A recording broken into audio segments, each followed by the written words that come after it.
Business owners are implementing projects and processes without any regard to what makes that process successful.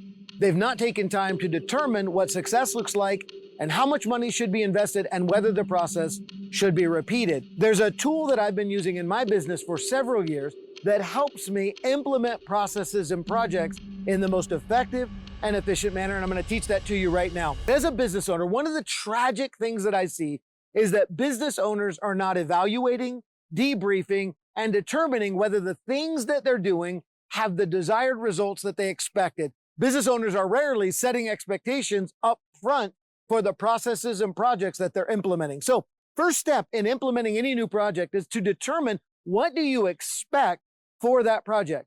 If I'm initiating a new sales process, what should the sales look like? If I'm introducing a new product, how many sales or what kind of revenue should that new product deliver to my company? Determining upfront what success looks like allows you to have a measurement tool as you go to evaluate that project or that process for continuation in your business. Real quick, I noticed you haven't joined our school. If you find this content valuable, we have more in-depth, behind-the-scenes training at Scroggins Business Academy. Your support allows us to continue making content just like this for you. After implementation, it's an acronym, TMAR, and that stands for test, measure, adjust, and repeat. You see, so often as business owners, we're implementing, I don't like the results. I'm implementing, I don't like the results. I'm implementing and I don't like the results, with no thought to how effective that project should be and should I repeat it in the future. So let's say you implement a project and it's a little lackluster.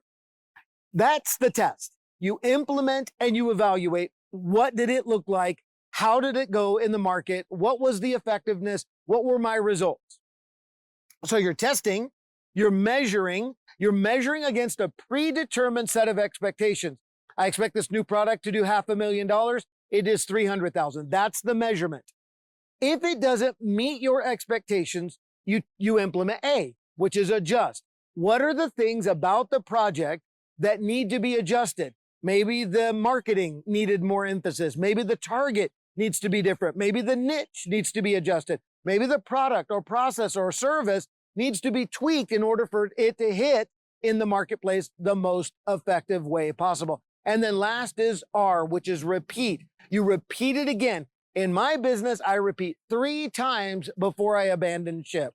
So what I'm going to do is I'm going to implement based on a predetermined set of expectations. I'm going to test it in the market.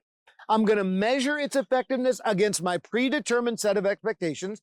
I'm going to adjust and tweak things in that process to make sure that I have the most refined and effective and efficient implementation I can. And then I'm going to repeat it again. I'm going to do that 3 times. If my results 3 times in are lackluster or don't perform, then I abandon. What this process does is it allows you not to invest dollars on implementation. That didn't work. Dollars on implementation. That didn't work. Dollars on implementation. And that didn't work. You avoid that trap of simply implementing forever by testing, measuring, adjusting, and repeating. If you use this tool in your business to implement processes and projects using TMAR, test, measure, adjust, repeat, you will ensure that the processes and projects are the most effective and efficient, and you'll know which ones to keep and which ones to abandon. Thank you for watching this video. This is a new channel where we are producing valuable content just like this every week. Subscribe and ring the bell so that you can be notified every time we drop a new piece of content.